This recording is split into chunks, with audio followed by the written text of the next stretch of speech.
A question was asked of me.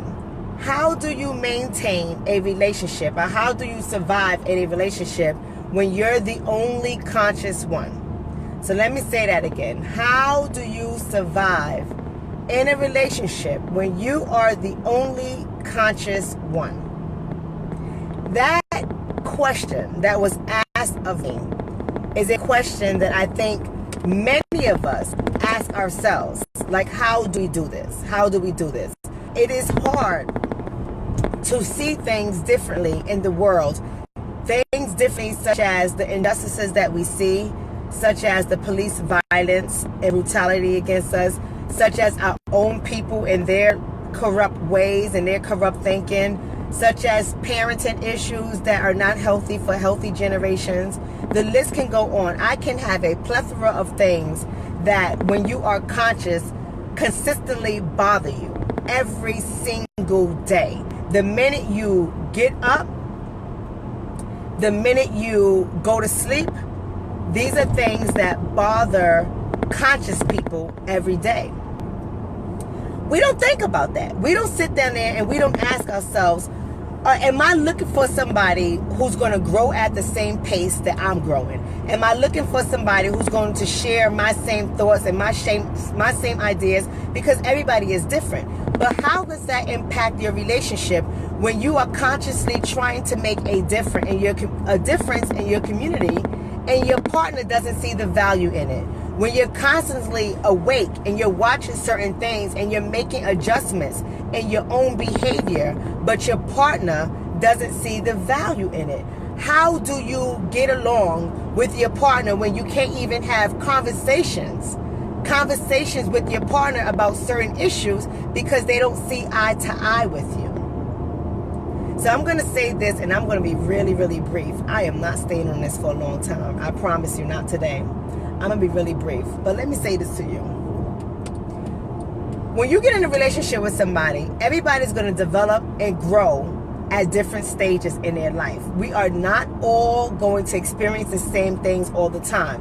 However, when you become conscious and you start waking up, it's going to take a little bit more emphasis and a little bit more work from you to be able to still have a fruitful relationship, to remain in it. Now, if you're married, you got to work it. You got to work it. You got to work it until you've given it 200%. And if it doesn't work, then that's a different story.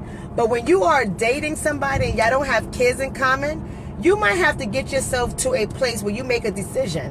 When you make a decision to leave that relationship alone. And I'm not telling anybody to leave their relationship alone. I'm saying you have to know where you're at. Because to be a conscious person and to recognize things that are happening daily in our community and the world, just things that are happening daily, it's really hard to keep going in a relationship with someone. It becomes very, very difficult to get them to get on board with you, to make a difference. That is buying black.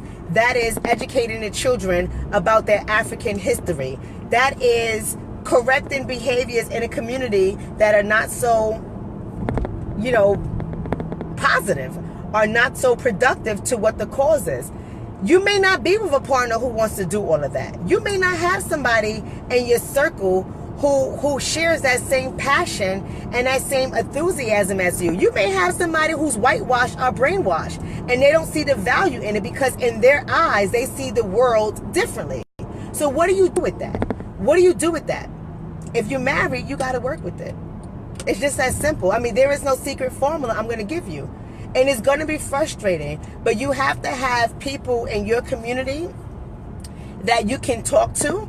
You have to have people that have a like thought process with you, and so that you can maintain those conversations with that person. Because if you don't, you're going to experience a lot of heartache and pain in your relationship. You are not to be in this relationship trying to get your partner to see things your way.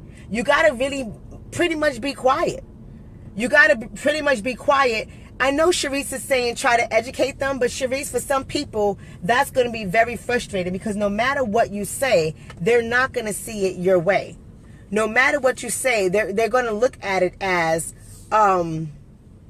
yeah, I don't agree with you. Or they're going to be argumentative. So it gets to the point where how much education do you do with someone who doesn't want to learn? But you have to know who your partner is. You have to know who your partner is and to see if you're going to be able to tolerate that for a long time. Because there's some people who you may go out with to try to educate them and try to bring them into your world. But when these people,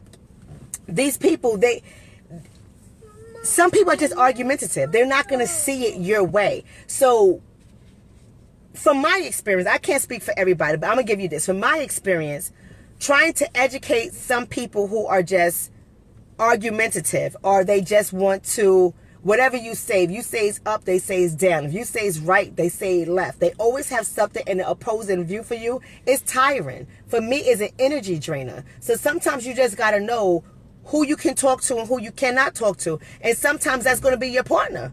Sometimes that's going to be your partner. And don't ever get it twisted. A lot of times we get it twisted. We think that everybody wants to hear we think that everybody wants to hear what we have to say, and that's not always the case. That's not always the case. When you have somebody like us, people who are conscious, and you go out into the community and you see certain things, and you may not want to eat at a certain restaurant, or you may specifically go to a business because it's black owned, whatever the case is, and your partner doesn't understand that, you are going to come off as very annoying to your partner. I promise you are. You're going to come off as very, very annoying to your partner. And a lot of us, we like to think that we're not annoying. We can be annoying sometimes. We could be very annoying sometimes. Yes, Sharice, you could try to educate the people, but if that's not working, don't waste your energy. Just love them for who they are and lead by example. Just lead by example. Just be the person that says that no matter what, I'm going to do this. Now, I'm not going to argue with people, and I don't suggest that any of us argue with people. You know who's in your community. A mistake that so many of us make as melanin people, a mistake that so many of us make is we're always trying to please everybody else, or we're trying to get people to see it from our perspective, from our way. I don't waste my time in that area.